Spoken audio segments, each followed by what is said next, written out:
Take command, tearing through the levels, leaving no one unscathed. I'm the king of the game and I won't be swayed. But there's something that I need, something to push me higher. Talk show Chris Collins and HenricK, they're on fire. They're watching all the rage quitters, exposing them with pain. They keep it gaming real, that's why they get all my respect from me. Rage quit, Chris and HenricK, don't you ever stop. You're the voice of the gamers, splittering rage quitters on the spot. With your wit and laughter, you're the champions we need. Rage quit, Chris and HenricK, you're the heroes of the gaming breed.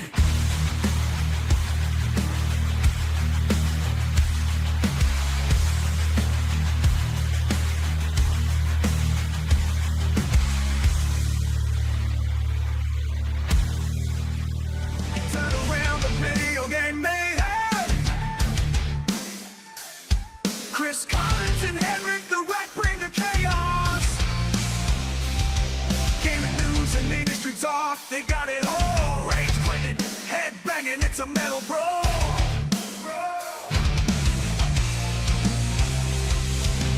Mental meltdown, gaming in flames. Chris and HenricK bringing the thunderous rage. Video games and viral content, better games, ripping through pixels, the ultimate game to get away.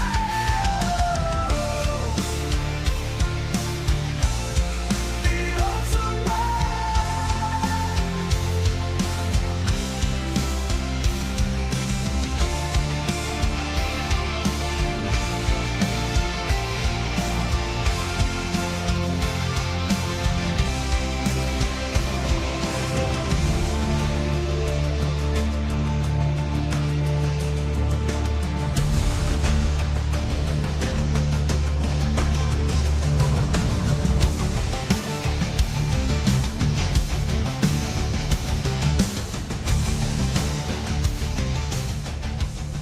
Dream over, I'm feeling the rage. Chris Collins and HenricK on the stage, talking gaming news. Industry that can't escape, reviewing video games. No need to debate. They bring the heat, spitting truth non-stop with fiery words. They're ready to drop, making waves in the world of video games. Collins and HenricK, they don't play no games. From console wars to DLC scales, they expose it all, making sure no one jams. The audience fired up, ready to explode. When rage quits on, you know it's a code.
What's raging, gamers? Welcome to Rage Quit Video Game Talk Show. How you doing, HenricK the Wreck? You know me, Chris. I'm here. I'm ready to rage. Are you not ready to rage? Oh, with come me? on. I am ready to ignite. I mean, everything's been so explosive, and man, we got such a jam-packed show, so we might as well start the show with the bang and show you guys a lot of viral content that is circulating all across the World Wide Web. So let's get it. A gamer went viral after confidently handing the controller to his girlfriend, thinking he was about to give her a crash course in NBA 2K. Instead, she turned into Kobe Bryant with an analog stick and cooked him in his own living room. Now the internet's debating. Did he pass the controller or just pass the torch? You be the judge. Let's go ahead and take a look. I'll show you how to shoot. So what you want to do is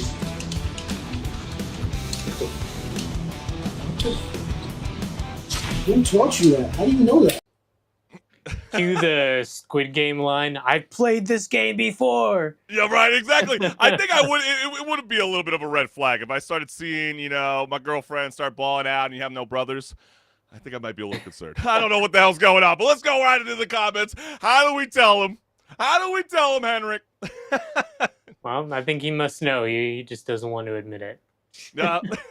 What, that he has a skill issue? That he's about to be finessed? That, exactly. And it's time to focus on yourself, my boy. Some people are saying, if you see someone that's better than you in NBA 2K, it's just time to move on. Send her to the streets. And then, it's like, you're like a Spartan warrior, taking every arrow to the heart. I know, it can be troublesome sometimes. Or it can be a glorifying moment. You guys can ball out together in the end. But you know what's also a great co-op game that's making a massive wave in the gaming world? Well, that is a new hit game called Peak. And climbing too far ahead without your crew isn't brave. It's a fast track to public humiliation. One wrong move and you'll be screaming louder than your group chat notifications while everyone else watches you eat snow and regret your lone wolf energy. So let's go ahead and check this out, and remember, friendship is the real climbing gear.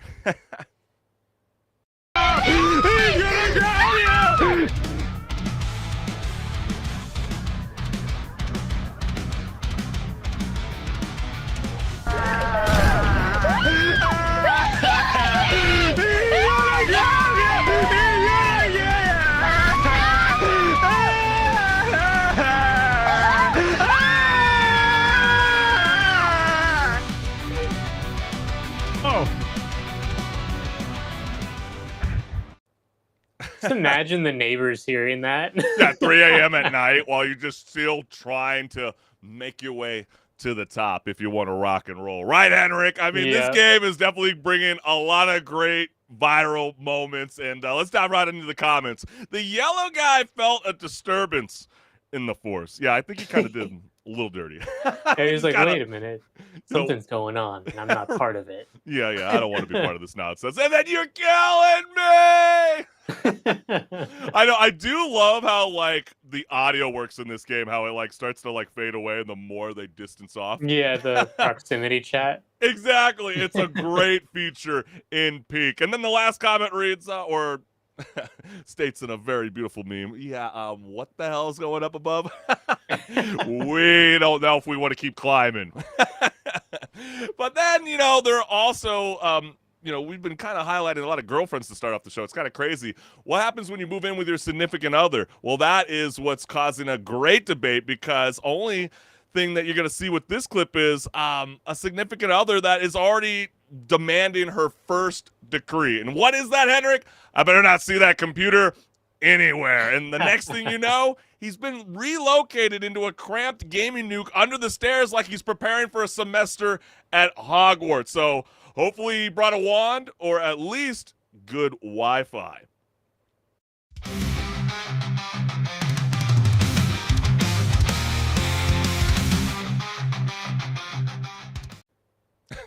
So this is the moment when you get a Steam Deck and you stream the games from your computer to your Steam Deck. Ah, you know what? You always get it real savvy with it. Like, I don't know. I feel like I'd get really claustrophobic real quickly, and I don't see no like AC ventilation happening anytime soon. Maybe she wants him to sweat it out so he can go touch grass and then never play his PC gaming again. Maybe she's onto something. Maybe she's just a horrible, wicked person that needs to join along with the video games as well. But let's dive right on into the comments. Non-gamers, wow! So you shoved your SO, your significant other, in a closet for having a hobby? Real gamers, the data cave, the digital dungeon. Only few men have been so lucky to find such a desirable den of dedication.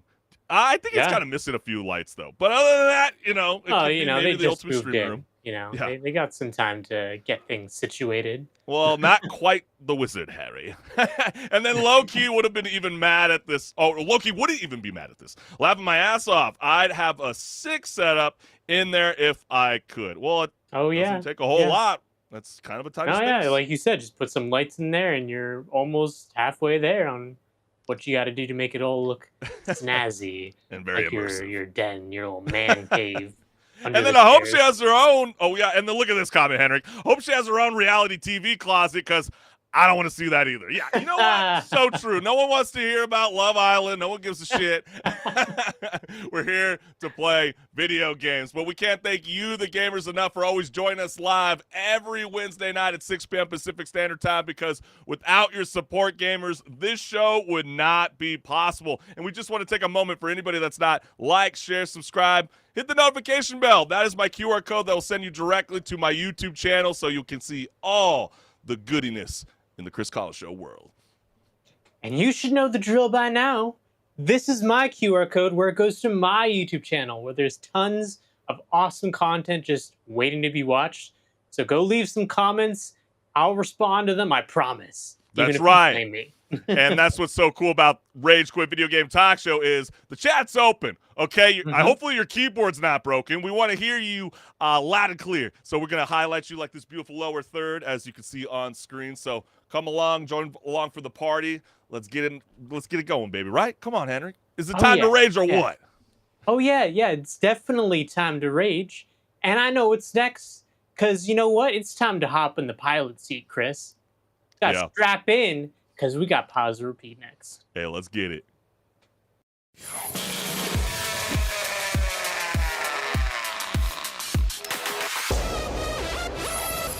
Hey everyone, this is Pause or Repeat. Here we figure out whether a game is really worth your time and money. Today's game is Mecha Break. Mecha Break is a new IP developed by Kingsoft's subsidiary, Amazing CSUN Games. Its aim is to provide a solid mecha shooter experience packaged as a free-to-play game in a live service environment. Did they do a good job for their first entry in this IP? Let's start by looking at the gameplay and find out. The gameplay of Mecha Break lets you choose from one of 15 different strikers, or mechs. Each striker has different abilities and stats, ranging from fast to slow combat, long range or close range, and melee or guns. Think of it like each mech is a quote-unquote hero in a hero shooter. You'll partner up with other players in either a 3v3 or 6v6 mode, with the usual game modes like Team Deathmatch, Push the Payload, or Domination. There's also an extraction shooter mode where you gear up the mech of your choosing and drop into a map called Moshmok. It's on this island where you'll want to fight some enemies, loot some gear, and attempt to extract. If you manage to extract, some of the loot can be sold on the player-driven auction house, where items can be bought with the game's real money currency. All in all, the gameplay has things you'd expect from a live service shooter, just with solid mech gameplay rather than boots on the ground. So is there any story in this? There is a minimal story to go alongside the game that acts as a premise to the setting. In this universe, there's a carbon silicon mineral called Corite, which becomes the savior and downfall of mankind. On one hand, it solves Earth's energy crisis, but on the other hand, it's found to have huge pollution side effects. There's some sci-fi mystery surrounding the effects of Corite, but as of right now, the story is not very detailed, and most players will therefore ignore it. Though there is a chance that in a future update, they will expand the story. But now the question still stands. Pause or repeat? Are you a fan of mecha anime, Chris? I don't think I've ever asked you that question. No, I don't watch anime, so I Oh, can't okay. answer that question. I'm not. Yeah, Alright. I mean, when it comes around, Well I mean, the last I think I watched was Seven Deadly Sins, but that was oh, kind okay. of Well, then very you odd. you watched anime then, Chris. Come No, on yeah, now. I want Pokemon, but then someone's gonna slash me in the comments. You just said Pokemon anime. I don't know, Digimon. I skipped the Dragon Ball Z era, but go But on, you know Henrik. what? That's okay, even if you don't watch mech anime, because you can just play this game. It Yeah, basically pulls you into the action of a mech anime. It's got yeah. the scene, the action, everything. Yeah. Yeah, I agree with you, Henrik. I feel like Mecha Break is what happens when anime, Michael Bay, and a Slayer mosh pit at the center of a collapsing planet all get crammed in orbit and rain pure chaos onto your gaming device. If Corite is both saving and destroying the planet, Henrik, is it technically the world's most toxic X? I mean, what the hell's going on? I mean, is this another game that's trying to educate us politically? I mean, oh my gosh, the world's getting polluted, and they're also utilizing it for the same time for the badness of humanity, but also it is the new carbon energy. What is it, Henrik? They also think, Superman's, oh gosh, I guess that's a political story too in the end. Oh no, the irony. Hey, but you know what? This game actually really surprised me because it's a brand new IP. Don't even know the developers personally until this game came out, and it actually has very, very solid mech gameplay. Like this Yeah, game basically scratches the same itch that Armored Core 6 did for me. It's a little more arcadey, a little easier to get into. Armored Core 6 is a little bit of a harder game, and it's single player mostly, unless that you do very no. PvP. Yep. But yeah, it's just a very surprisingly polished gameplay experience from a new developer, and it blew me away from the very get go of that intro cinematic where you're coming down the side of the space elevator with the Yes. music playing in the background. I'm like, oh, Yeah, that was a very this is what interesting I'm choice looking of for. music for this kind of style of game, though. I was not anticipating that. I was like, what the hell is Yeah. going on? I mean, especially since, after humanity messes around with the mysterious mineral called Corite, right? Which is Mhm. basically cosmic glitter with a god complex. It's now spreading across the earth like it's on a mission to redecorate permanently, right? So, like, did you feel as though the Mecha Break built up the hype of humanity in danger, or just looking for an excuse to cosplay in titanium? You know what? To put it simply, the story, in one word, I can call it irrelevant. It does feel like that. It really does. Because really, I mean, they have the chance to add more later on. I'm sure they're probably even thinking about it, but definitely the highlight is going to be the gameplay for this title, and it's not really so much about the story.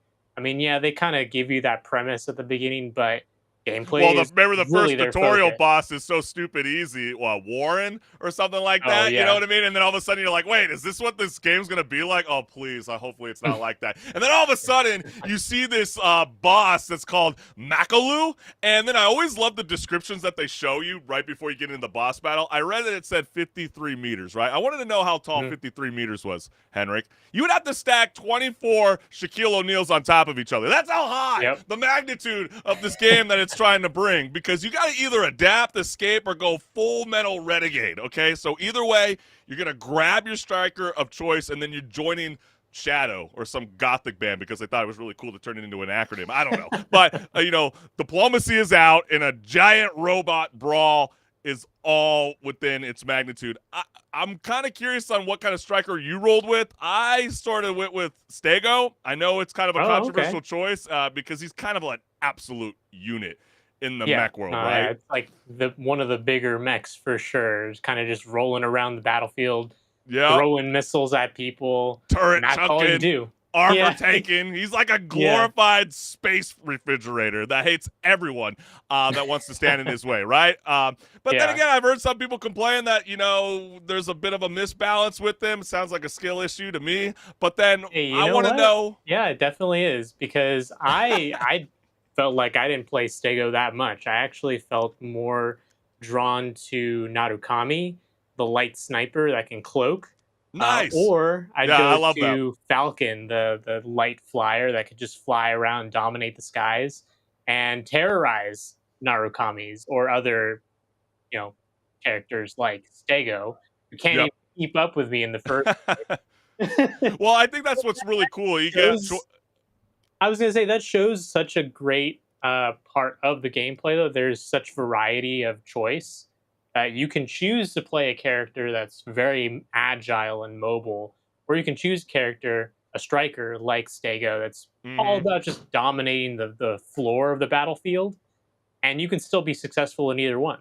Yeah, it definitely feels like that, like hero mech kind of combat in a sense. You know, you definitely get the Mhm. choices of a sniper, like you just referenced, blasting heads off, or you could be smashing faces in as a brawler, or just stress healing everyone as a support, right? I think that's Yeah. really, really cool. And from the jump, it feels like you're fighting Megatron in space. And then, like you said, the soundtrack flips into like a full anime Fight Club mode. Like, I was totally surprised. Like, it felt like we were dropping into a late night rerun of Gundam. Like, I have no idea what the hell was kicking in. But then you are jumping into like 3 different modes, right? I think it's really Yeah. cool. You got the 3 versus 3 Ace Arena deathmatch, or you're going to be juggling missiles in 6 versus 6 Operation Verge. But I think Mecha Break kind of has it all. I mean, did you vibe with even the third one, which was Operation Storm, which brings looting, surviving, and praying your boosters don't crap out midair, all in one game mode? I'm not a big extraction shooter person, but I gave it a try, and I actually did enjoy it. It's a different pacing than majority of the extraction shooters out there, which make you feel very vulnerable. Yeah. Whereas in this, yeah, you're still vulnerable, but because of the fact that you're in a mech and the time to kill is a lot higher as just a baseline compared to other like boots on the ground soldier type Yep. extraction shooters, you feel like, yeah, even if you get the jump on someone, they could easily just run away and come back and then screw you over somehow. And Let me definitely guess. happened to me a couple times. Yeah, no, we all went through that same, hardship, right? I have a feeling Yeah. that you were really vibing with the most, if I had to guess, Ace Arena. I think that would for The me was 3v3. like, yeah, Yeah. the death match. Yeah. So like the maps are a little bit smaller. It's the best way to like really jump into the the full action and potential Hmm. for what this game can bring. And yeah, I think it's very, very exciting. But like visually, how did you feel about it? I kind of thought, you know, it kind of reminded me of like Sonic Frontier, a little bit with that kind of style of graphics. I mean, yeah, it was kind of cool in the beginning to see those crimson clouds and glowing pole storms, cities torn apart by mech warfare. But, Hmm. then again, the game kind of feels like a synthwave concert and a cyberpunk disaster. But how did you feel when you were designing your mech? Is yours looking like a war machine or a sentient energy drink that just listens to dubstep? Funny enough, I first customized Narukami, and I was Okay. like, what's a mech, like a famous mech that I can customize this to? Oh, I got it. We're gonna use a design from Evangelion because why not? So it's Yeah. got purples and greens and yellows with a little hint of red thrown in there. Uh, and I actually really like the customization of being able to customize every little detail of the mech's paint job. That is basically what any mech fan is going to want is, just spend all their time customizing the paint job of their mech. At the same time, though, I have to criticize the monetization a little bit. I Oh mean, yeah, it's can't you very agree that it's a troublesome. little outrageous to charge about $48 for a skin pack? Yeah, I mean that's the biggest flaw, and I think that if they're gonna want to continue with their missions and trying to make it like an effort to try to make it so free to play gamers want to be able to get the next hero, because that's kind of what it's setting up to be, right? It feels like it's Hmm. gonna be the next like Apex Legends kind of setup. They're gonna release every 2 or 3 months like a new mech, and if you want to be involved, you want to play as that person, you're gonna have to throw down money, or you're gonna be having to invest 3 years into the game just to finally get one free mech. Yeah. And that's really crummy and scummy, Hmm. and something that we've speaked out in the past is very, very problematic. And I know they're already feeling the backlash. You can see it in the Steam reviews. All right, I mean, Yeah, it's people seen a are, mix mostly because of that.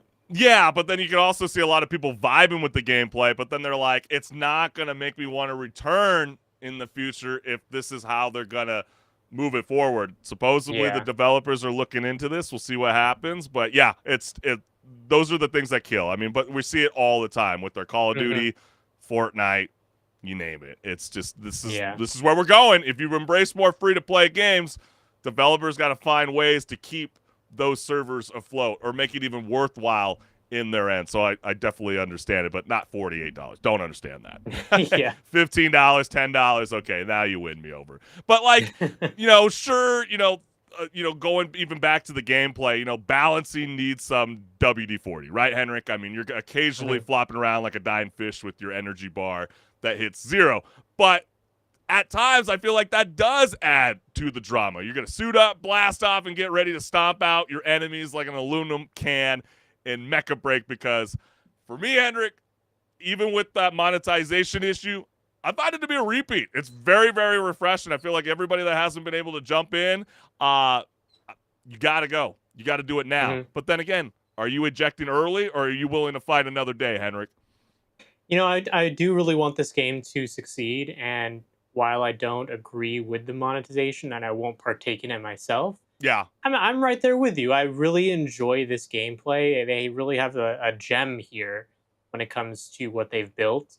And yeah, I would hate to see them ruin it with just a bad taste of poor monetization, if I can say the word.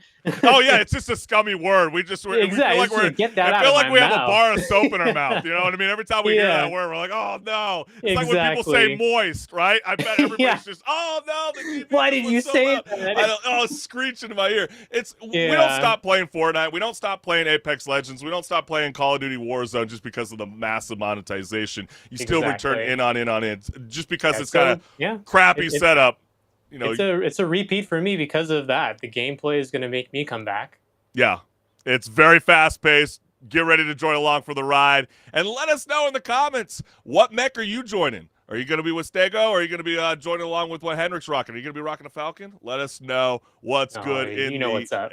Right? Hey, but we got so much more here left on Rage Quit Video Game Talk Show. So, HenricK the Wreck, are you ready to rock and roll, my friend? Oh, yeah, because we got plenty to talk about, so stay tuned, everyone, because it's time to rage. Come on now. You know the drill.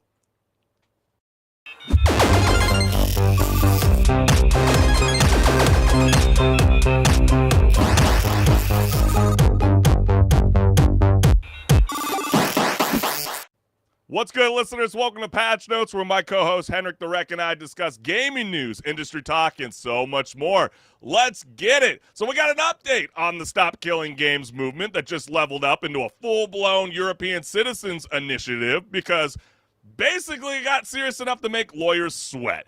But now, not everyone's cheering for this. Video Games Europe is clutching their legal briefcase, claiming it's too pricey and risky to keep old games alive or let fans take the reins. Still, with over 1 million signatures, gamers clearly want to keep their digital dinosaur stomping. So are developers being cautious or just rage-quitting preservation? Well, let's see what the player base thinks in the comment section. So let's go ahead and take a look. The first one, ooh, wow, look at this list. Every company that has lobbied against Stop Killing Games campaign, to the surprise of absolutely no one. Are you surprised, HenricK? Oh, no, I'm not, because, they're scared.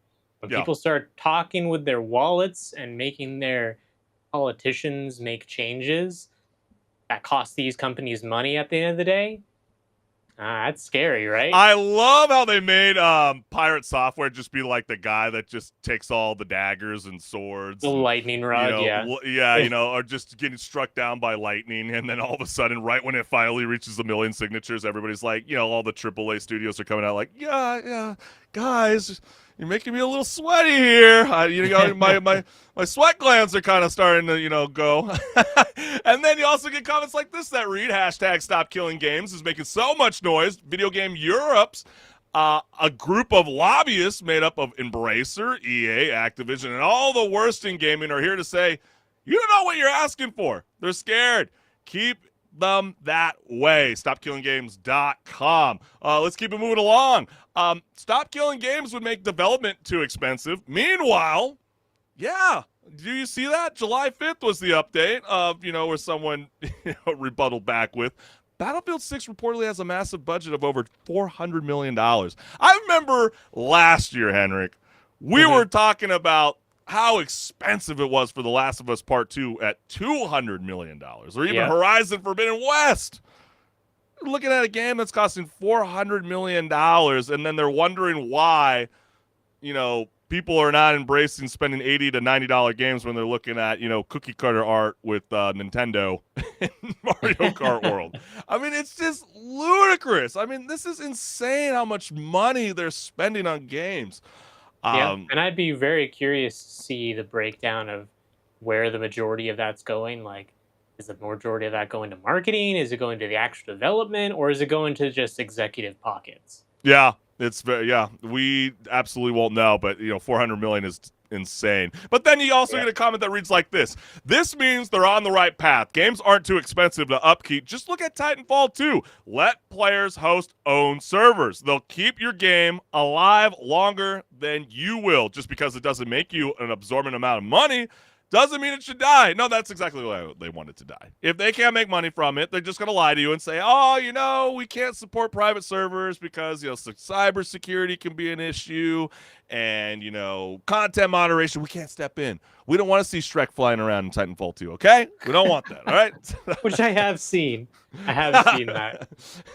So that's all they're really worried about. And then let's all take a moment to thank Pirate Software for his hard work in ensuring Stop Killing Games reached its goal. Yeah, you little pooper scooper. Yeah, that's just something that why hang on like a dingleberry? That was just one of the worst fights you could put on Pirate Software. Shame on you. And then last, anti-Stop Killing Games lobby group speaks out against Stop Killing Games campaign. The lobby is run by people by EA, Ubisoft, and Activision. Holy smokes, this unholy trinity of gaming right here trying to stop the movement. So yeah, Stop Killing Games is definitely making waves fast in Europe, and with over 1 million signatures begging to keep our digital relics alive in video games Europe, waving the legal liability like a red flag, HenricK.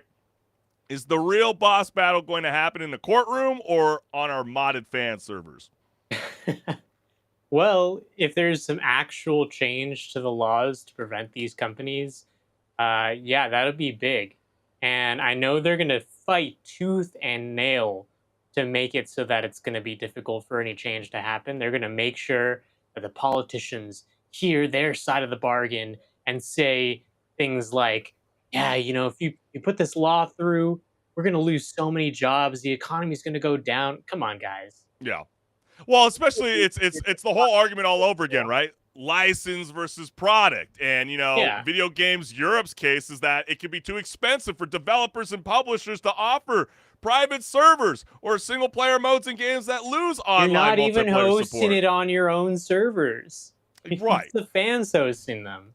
But that's the problem, because it's always about money in the end. But then it's always funny when they bring up the, cybersecurity and content moderation. How do we control that? That could be a legal liability. Well, funny enough, all within the same hours that, this news was breaking that they wanted a rebuttal against Stop Killing Games campaign, Call of Duty World War II actually just became available on the Xbox Game Pass and PC last week.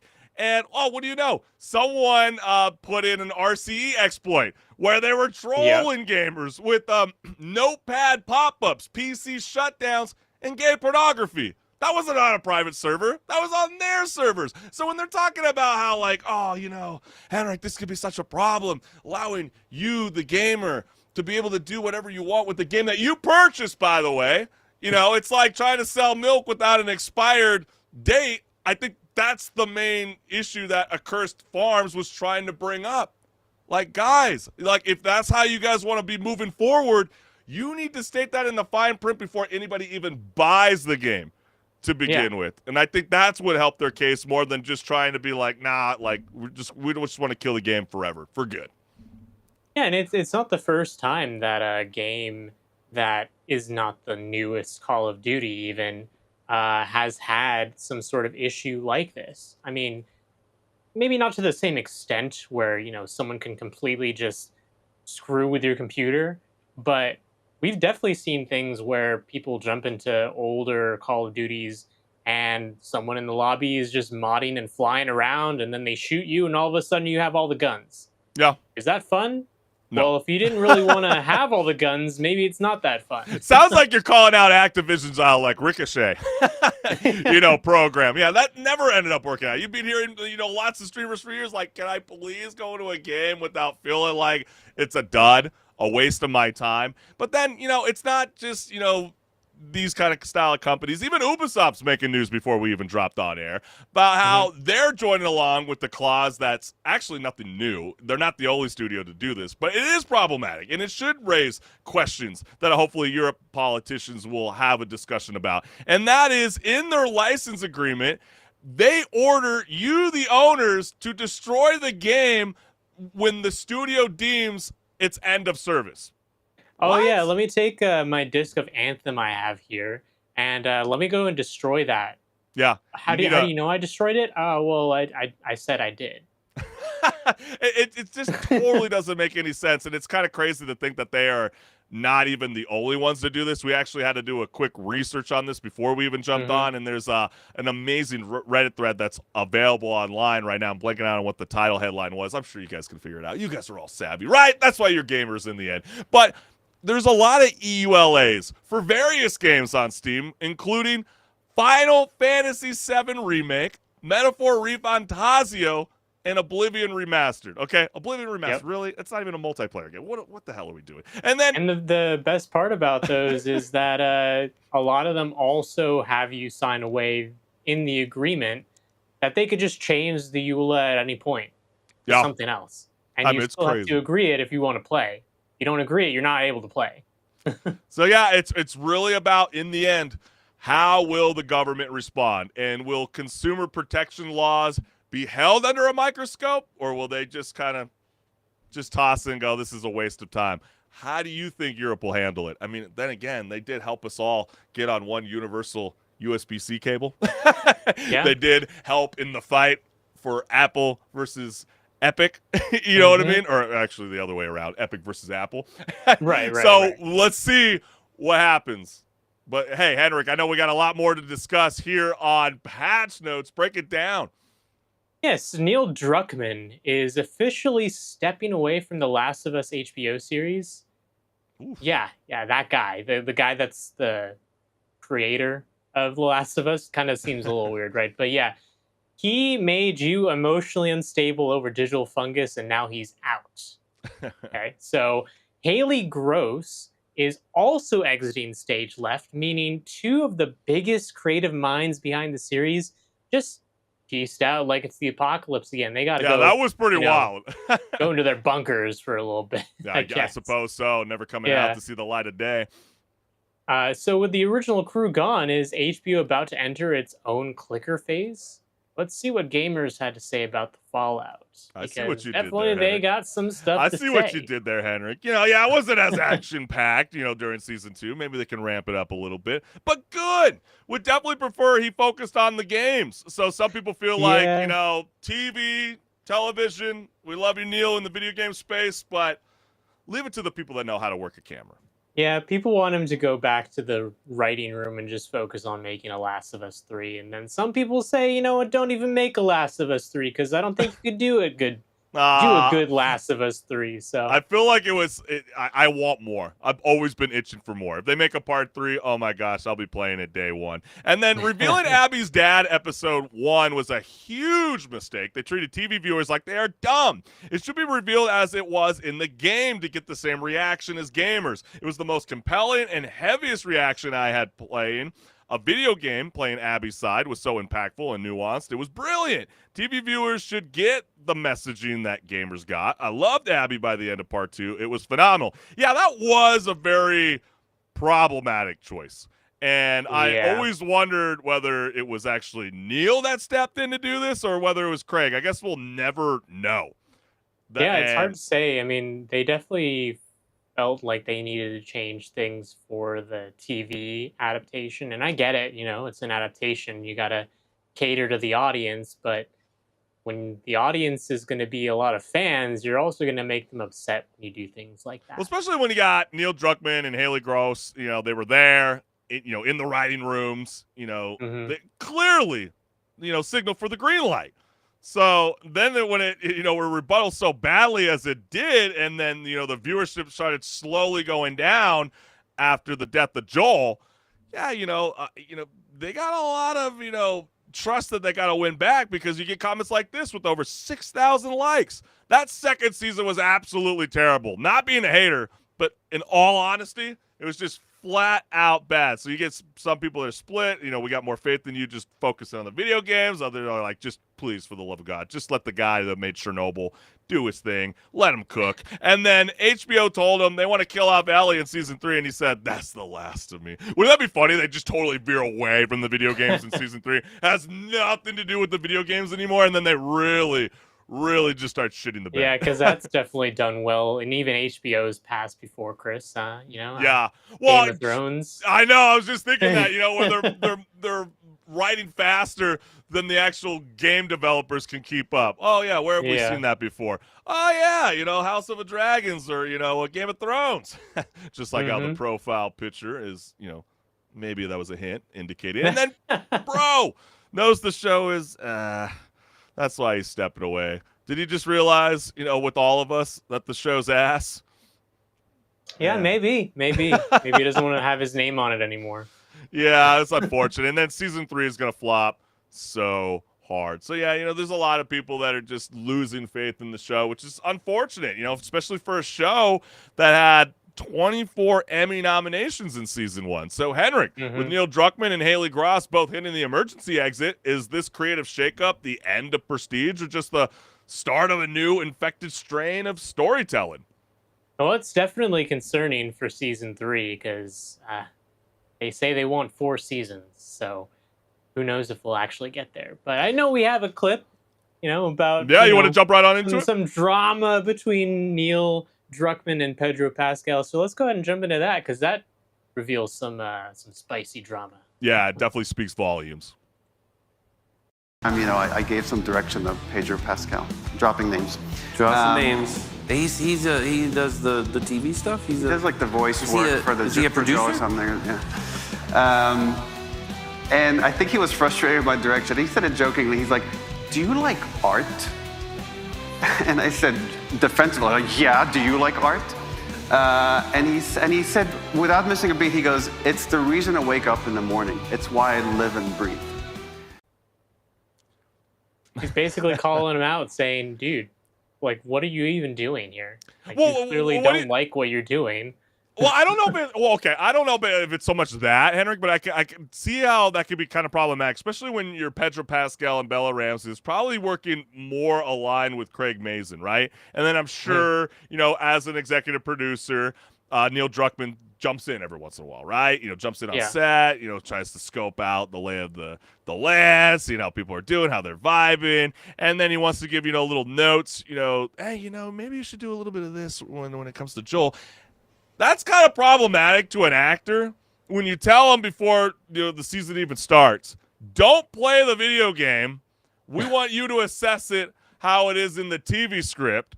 And then all of a sudden you start trying to bring in your own video game notes. Yeah, he's going to look at you and go, F off, dude. Like, really? Yeah. It's also problematic just thinking about it when you were saying all that from the perspective of someone who has gone through some acting experience, where, you want to listen to the director. The director has the final say on things. But then when you have all of the other people whispering in your ear, hey, you should do this, you should do this, it's a problem. Yeah. Because now what do you listen to? Oh, yeah, I should just listen to the director, but this other person said something kind of interesing. Yeah. Oh, but I don't like this thing that this other person said, but now it's in my head. Well, it's like trying to take director's notes from, a PA. And you're like, dude, what are you talking about? You need to feel this way. And the guy's going, you're really going to try to tell me that now while we're in the middle of the set shooting for a game that you told me not to play? I'm just supposed to be a clairvoyant? Oh, I had no idea. If I had my own magic show, I'd be, be in Las Vegas. I wouldn't be here. You know what I mean? I'd be hosting it, at some place down, But anyways, it's crazy. Obviously, we know that, Neil Druckmann and his crew at Naughty Dog are going to be focusing on their latest or next upcoming IP, which is Intergalactic, the HenricK Prophet, which was revealed back in December. Tati Gabrielle will star in the game, and Trent Reznor and Atticus Ross will be providing the score. So there's a lot of promise for the next game coming out of Naughty Dog, and I know a lot of people like myself want to see much success with the game. But then again, I guess we'll leave off this, final subject as, do you have faith in season 3? I still do, weirdly enough. I'd like to think so. I think there was still some good moments in the season finale for the 2. I do kind of feel like they should have left it with the reveal of the pregnant baby, which that was new. That wasn't in the video games, but I thought it worked. But it was a little laughable, right? When, she's on a boat, gets washed away, and then, sees something very horrific. Oh, wow, I happened to find my boat again near the shore, and then go right back to the aquarium. That was a little weird. But hopefully they can nail it and they can get it right. But HenricK, what is it? Are you going to be returning for season 3? I'll watch it just to see how it goes, but I'm not going to get my hopes up that they're going to turn ship around and make things all of a sudden amazing or anything like that. So we'll see. Like it can't get any worse than Borderlands the movie, right? Oh man, yeah, because they don't have Kevin Hart in that cast. Oh my gosh, gosh, are they gonna bring him in? That was the stupidest casting choice of all time. Why do they always do that all the time? It's like my beloved Sully, right? Mark Wahlberg, stick to being Marky Mark, okay? Yeah. No one wants to see you return as that character. But let us know how you, the gamers, are vibing with season 3 of The Last of Us and whether you have faith in Craig Mason. But let's go ahead and start to switch some gears, because younger Americans are dropping 25% less cash on video games they were a year ago, which is wild considering this intel comes from Circana, not your friend who still plays on a busted PS4. Yeah, it sounds like... I swear I'm not spending money. Nobody's spending money on PS5s with my PS4. Let's park your PS4 jet. You're going to want to come on in over here, because that thing is so goddamn loud. But anyways, just to spice things up, this study doesn't even count the launch of the Nintendo Switch 2 in June. So if games are $80, consoles cost like rent, and microtransactions are multiplying like gremlins, could the industry be heading for a wake-up slap with no snooze button? So let's see what gamers think about this digital dollar drought with the following. So let's dive right on in. The first one reads, prices of games are going up at a time of economic uncertainty. Not that hard to figure out. It feels like that. We've been talking about it. That is a very good point, because I feel like a lot of people definitely do want to just not spend money if they can right now and just save. Because anything could happen, it feels like, and you don't want a big financial emergency to come around and not be able to afford it just because you spent a few $100s on a new Nintendo Switch. Yeah, and it's always kind of laughable because you're kind of seeing right now, a lot of people in the industry, especially journalism in our world, are kind of debating whether, Xbox Game Pass is becoming profitable. And Microsoft and Xbox is saying, yeah, we have seen our player count increase massively. And why do you think that's the case? Oh, maybe because I don't want to pay for an $80, $90 game that could potentially be shut down forever because it's not a product of mine. It's a license. And so why would I support your movement when I can just play your games for under $20 and have hundreds upon hundreds of video games on my arsenal, which is either my PC or console device? Make it make sense. I mean, it's crazy. And then you also get comments like this that say the prices of games has gone up. Everything is broken on release. Nobody can get jobs. A truly baffling turn of events that sales have dropped. Millennials were blamed for killing the industries. Now it's Gen Z's fault. Yeah, you know what?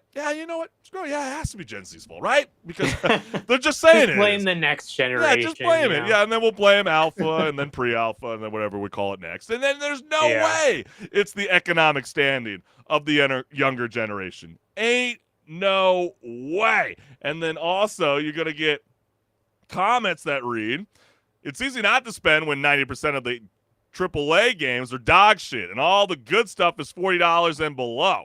Exactly. This is the product of both the economic conditions and big studios trying outdo one another with practices. Yeah, you get the point.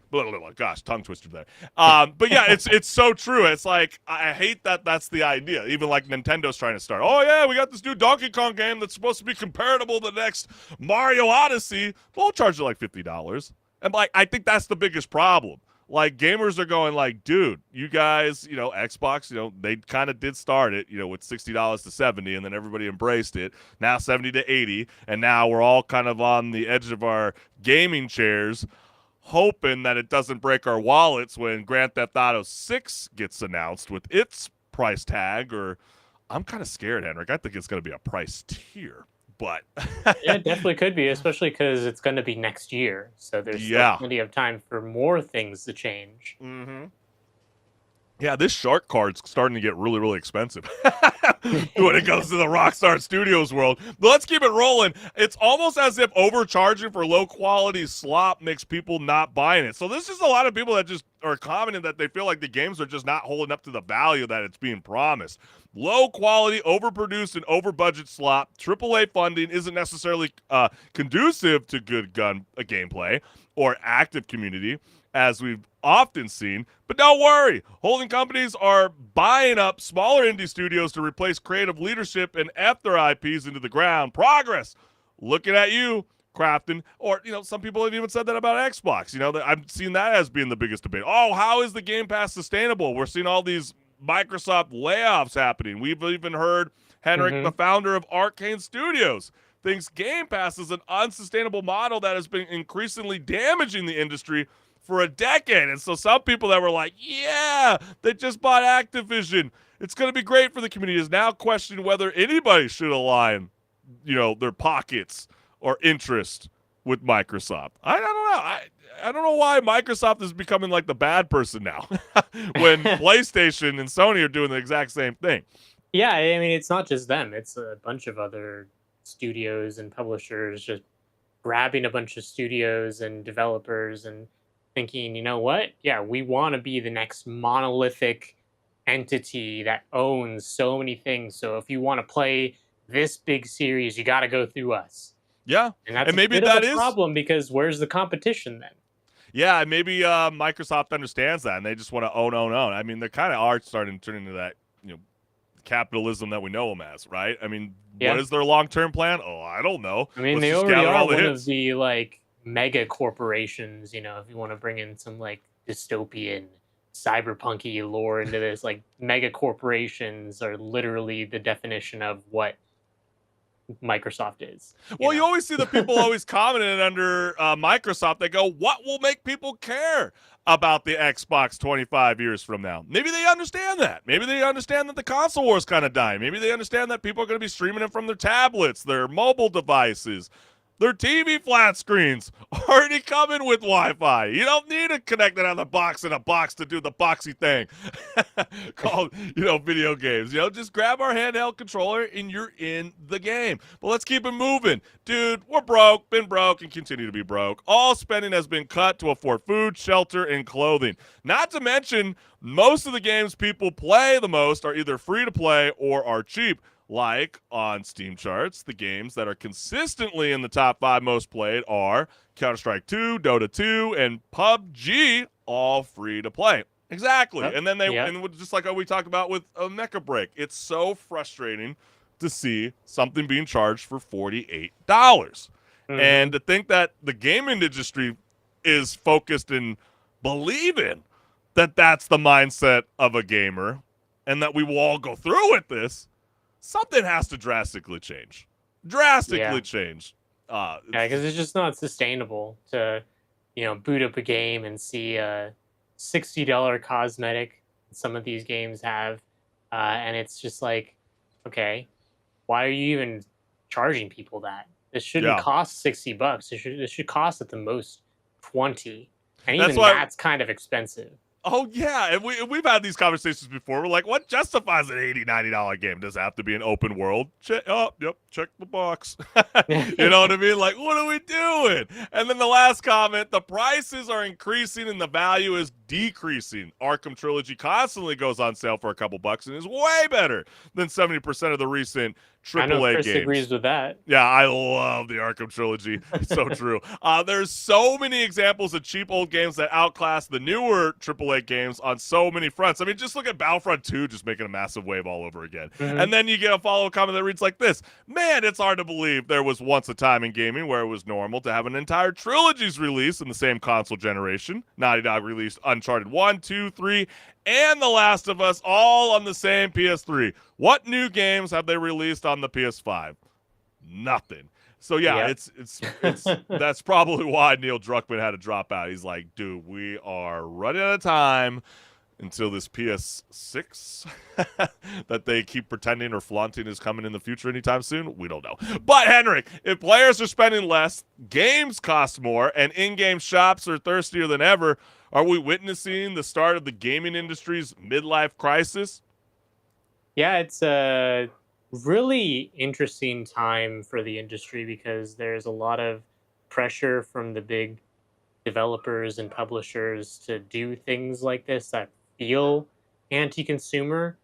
And people put up with it for a while, but people are starting to kind of shift their mentality and think all of a sudden, hey, actually, maybe I don't want to spend all this money on monetization in this game, or maybe Yeah. I don't want to spend $80 for a game that I know is not even finished and is definitely not worth $80 in the first place. So there has to be some change because otherwise it's just not going to be sustainable. And we're going to keep seeing more and more layoffs until the big developers that are owned by even bigger publishers just don't even exist anymore because they get laid off. And Yeah, I wouldn't want to see that happen because, I don't want to see, for example, the Ubisoft team that does Assassin's Creed just disappear because they've done some really good stuff. really Even good if they stuff. haven't really done amazing in more recent years, they've done amazing stuff. They can do it, and to just lose that because of corporate greed would be a disaster. Yeah, and it's also, the always online movement, right, that they've been trying to push on us for so long, these season Mhm. passes that really just shouldn't be glorified in even single player spaces. Yeah, that is the problem. I mean, why can't they just understand, just what Helldivers 2, for example, brought to the world and why so many people in the Xbox community, for example, are so freaking excited to finally get their hands on the magic Mhm. because for $40 it delivers on something that's constantly updating and progressing in real time. And so when you do that, people are willing to spend a little extra dollar on their character, and so be it. But then again, when I look at these free-to-play games, it's no different than doom scrolling, right? When you're on your phone, whether it's X or Facebook, Instagram, you name it, sometimes, you're getting ready to, want to purchase something. Like Amazon Prime Day, for example, right? I Yeah. know a lot of us have been on that for the last hour or maybe too long. Me last night, a little too long. Didn't actually buy anything, but, the app's for free, right? You don't have to Mhm. necessarily buy anything. You just keep scrolling. Doesn't necessarily mean that you're spending money on, again, like we referenced before, Apex Legends, Overwatch 2, Fortnite, PUBG, you name it. And so, it's amazing that, we don't have the Nintendo Switch data here, knowing that, 3.5 million units got sold. But then how well is that being supported with third-party studios? We'll just have to wait and find out in the next quarter of Yeah. market research. But do you guys find it to be promising? Will there be a bounce back? Are you spending your dollar bills on video games, or are you just spending on somewhere else, like a PSA 10 Charizard? I don't know. You let us know what's good. But HenricK, let's have some fun towards the end of Rage Quit Video Game Talk Show. Well, Reddit is spinning its wheels again, and this time, a gamer asked the question: what single player game? The determination is that single player game. Has to be single What player. single player game have you beaten 3+ times? Controllers everywhere cried out in pain as players flexed their favorite repeat playthroughs like it was a badge of honor with the following comments. 'Cause Yes, they there's plenty of games out there I'm sure people have played more than once. Well, there's definitely Let those alone games that 3 are times. button mashing for sure. Yes. The Mass Effect trilogy, I've replayed several times, like 25 plus times. It's got so much replay if you make different decisions. Also, there's an interactive comic that lets you make the few relevant decisions of Mass Effect 1 and import it into Mass Effect 2 without having to play it. I never knew that. That's cool. Yeah, But why would you not play Mass Effect 1? That's the second question. Yeah, that's true. I don't know, but Great was game. that a game that you played multiple times? For me, no. It really wasn't. That No, wasn't not something. personally, but you know, I think in the era that Mass Effect came out, I had other games that took my attention away from Yeah, there was them. like Destiny that was coming up in the rise. Halo was still there. Yeah. Mass Effect still had that like niche community. It's being celebrated years later, obviously, but yeah, I don't know. Yeah, but let's keep it rolling. Resident Evil 4. I lost count around great 30 choice. runs, but a large chunk of my teenage years was just playing RE4 over and over again. It wasn't really that for me. I remember when it came out on the GameCube, but that wasn't really a game that we were playing. It was like Super Mario Strikers. Does anybody remember that game? Oh Double my gosh. Dash. Double Dash was a lot of fun. Those were kind of games on the GameCube that I was playing over and over and over again. I don't know about Resident Evil 4, but you're saying that was for you? I definitely didn't play it 3 times, but I think I played the Resident Evil 4 original iteration of it at least twice. Yeah. Between GameCube and one other console. Probably Right, it's PS2. fantastic. I mean, even the remaster is Yeah. really, really good, even though I'm so sick and tired of remakes. But let's keep it rolling. Spyro, Jak and Daxter, Bioshock, Bully, Tony Hawk Underground, Ocarina of Time. Yeah, Yes. Tony Hawk is, I know they reference Underground, but, Tony Hawk Pro Skater 3 and 4 is about to be making waves this month. And so I know you were already about to say something. What was that yes all about, Henrik? Ocarina of Time. Definitely Yeah. played that game like 20 times at least. Yeah, you're like, that water temple don't phase nobody. Oh, not it really me. doesn't at this point. I breezed through that so quickly. Well, what about this one? Someone says Link you to know the what? Past. Yes. Also to this, because I didn't really grow up with the SNES where this game came out, but there was a GBA version of this that got released, and that I That was played a lot on fantastic. road trips. Yeah, I did too. Us kids growing up, my 3 bros, we definitely were playing this game a lot. And then you also get Super Mario World. I don't know. I definitely didn't play this 3+ times. This game's too frustrating. Once you get past it one time, you're like, I am so stoked I beat it. I'm never coming back again. Thank you for the hardship memories. How about yourself, It's a Henry? great one. I mean, I prefer 3, but World is also very true. great. Third one's Fantastic really, really good. game.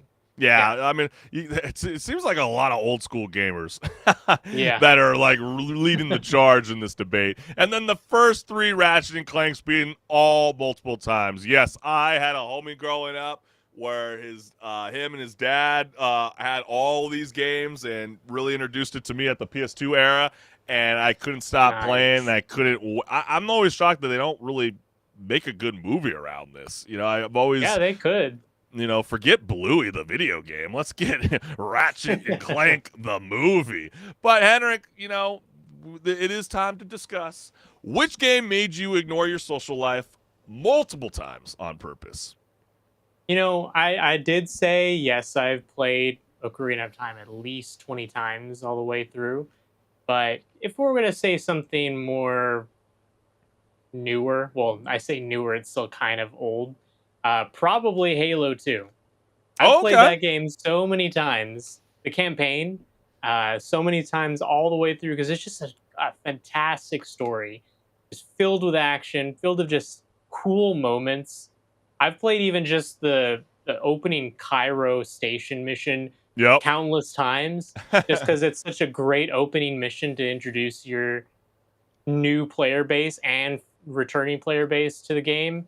And you just ended off with a scene of Master Chief just being the GOAT, taking the Covenant bomb, flying through space and landing on a Covenant carrier and blowing it up. Yep. Like, that's just an amazing moment that always sticks in my mind. Yeah, I don't think Sony Sony gamers realize how good they're gonna have it once Yeah. the Halo When they get Combat all those Evolved games and on Halo their 2 and Halo 3 come consoles. along. Ooh, Yeah. it's gonna be great for the console gamers. But look, HenricK, I've beaten God of War trilogy more times than Kratos has yelled "boy," and that's saying something. Okay, the gameplay hits hard, the boss fights are legendary, and I've always loved the Greek mythology.